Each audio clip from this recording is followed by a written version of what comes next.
अस्सलाम वालेकुम, नमस्कार। आदरणीय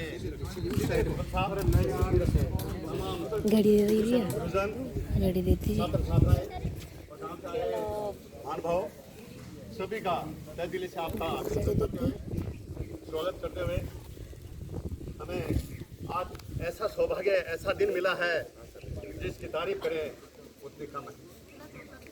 हमारी स्कूल का रिजल्ट राजकीय माध्यमिक विद्यालय डेरी छतनपुरा बहुत सराहनीय, बहुत जितनी भी तारीफ करूँ वो कम है।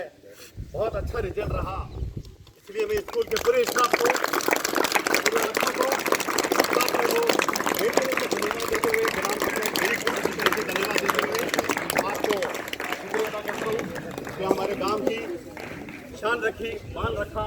इसके लिए गांव आपके लिए हमेशा आभारी रहेगा। आपको बहुत बहुत धन्यवाद। इसके साथ साथ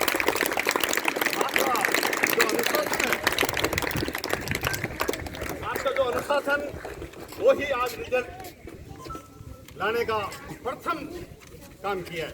और जिस स्कूल में अनुशासन होगा, जिस गांव में अनुशासन होगा, वो गांव हमेशा ना ही एक नंबर पर रहेगा।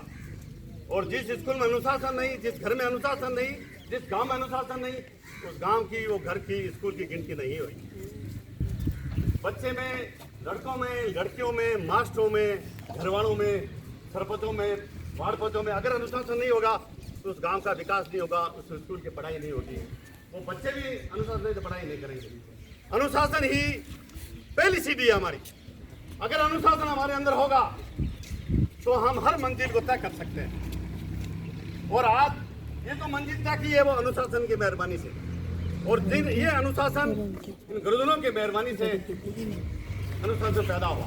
और आज अनुशासन पैदा होने की वजह ये बच्चे एक नंबर पे आए। तो आज हमारा मान सम्मान हमारे गांव का और आपका तो है ही है, हमारा भी मान, हमारा दिल बढ़ा, हमारा मन बढ़ा। हम खुश हुए कि हमारे गांव के बच्चे आज टॉप में 90% तक, देखिए 91% तक लड़के लड़कियां, 14 लड़का। हमारी स्कूल का मुझे गर्व है कि आज राजस्थान में लड़कियां टॉप पर है, लेकिन हमारी स्कूल लड़के भी टॉप पर है। इनको भी मैं धन्यवाद देता हूँ, बच्चों को धन्यवाद। के बारे में आपको कोई काम कर देते तो सारा काम एक जैसा नहीं होता है। सब में अनुशासन होता तो आज ये गरीबी, ये परेशानी हमारे बीच में नहीं होती। हम इतने पिछड़े हुए नहीं होते। अगर हमारे पास अनुशासन होता तो आज हम इस स्तर पर नहीं होते। आज अमेरिका और फ्रांस के बराबर हम भी होते। हमारे पास अनुशासन नहीं होने की वजह से आज हम इतने पिछड़े हुए हैं। हम एक दूसरे में बीच में भेद समझते हैं। अगर अनुशासन होता तो हम भेद नहीं समझते, फर्क नहीं समझते, पिछड़ा नहीं होता, अगाड़ा नहीं होता। ये अनुशासन की कमी की वजह से ये पहचान बन रही है।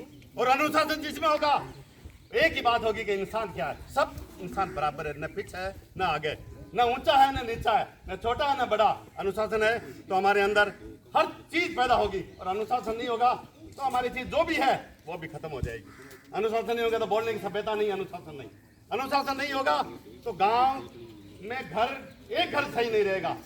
मैं छोटी सी बात बताऊं, अगर एक घर, छोटा सा परिवार है, उसमें अनुशासन नहीं है ना, चाहे बेटे में है, बेटी में है, माँ में है और बाप में, अगर अनुशासन तो वो घर नहीं चल सकता। अनुशासन होगा तो वो घर चलेगा, पीढ़ी दर पीढ़ी अच्छा रहेगा। अलग होना, शेर होना वो अलग बात है, लेकिन अनुशासन होगा, अदब होगा, एहतराम होगा, एक साथ एक दूसरे का साथ रहेगा। अनुशासन हमारी पहली सीढ़ी है। जिस गांव में, जिस स्कूल में अनुशासन होगा वो गांव कभी भी किसी वक्त किसी काम में कमजोर नहीं रहेगा। ये मेरी बात प्रेरणा मान लो आप बच्चों। और बच्चों आप में तुम्हें बताता हूँ कि आपको अपने गुरुजन कहे उससे एक कदम आगे मत जाओ। आप हर काम में कामयाबी मिलेगी। हर स्कूल में आप टॉप पर रहोगे, हर क्लास में टॉप पर रहोगे। आप अपने गुरुजन के, अपने अध्यापक के कहने पर आप कहोगे कि यहाँ तक हमें तुम्हें काम करना है, उससे आप 1% आगे मत करो। आप हर क्लास में टॉप में आएंगे।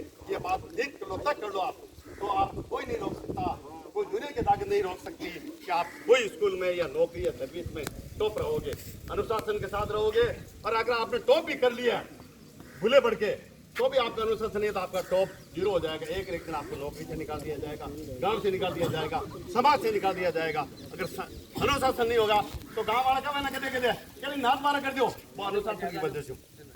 कदे कदे कहना यार वो मारा काट दे, नारा कर दो, इसको मतलब वो अनुशासन को घर में सभ्यता बन रही, एक दूसरे को कहना कौन मानियो और एक दूसरे की सभ्यता नहीं राखी तरह आ बात आगला घर का क्या यार कोनी काम को कोनी काम को मतलब अनुशासन कोनी न्यारो ही कर दियो काम कोई कोनी ये बात एक अगर अनुशासन हो माँ बाप गणो मानसी भाई को गणो मानसी बाप को गणो मानसी गांव को मानसी गांव के सरपंच को मानसी प्रिंसिपल को मानसी विश्व ये है कि आपके आने वाली पीढ़ी आने सब हर चीज सभ्यता होगी आपकी गिनती होगी आपका अच्छाई मिलेगी और आपको आने वाले टाइम में हमें यहाँ ही नहीं रहना है इस स्कूल तक नहीं रहना है हमें बहुत आगे तक जाना है और आगे तक जाने तक हमें अनुशासन को पैदा करना पड़ेगा और अनुशासन के अंदर रह के काम करना पड़ेगा अगर अनुशासन में नहीं रहेंगे ना तो हम कहीं नहीं जाएंगे कुछ भी नहीं मिलेगा हमें आप कितनी भी इंटेलिजेंट जाओ कितने भी होशियार जाओ कितने भी पढ़ लिखो कुछ भी करो अनुशासन है तो आप दुनिया में एक नंबर पर है और अनुशासन नहीं है तो कुछ नहीं है गाँव वाले कोई अगर अनुशासन के बारे में कहते हैं तो गुरुजनों से हाथ जोड़ कहता हूँ उस पर आप गौर न कीजिए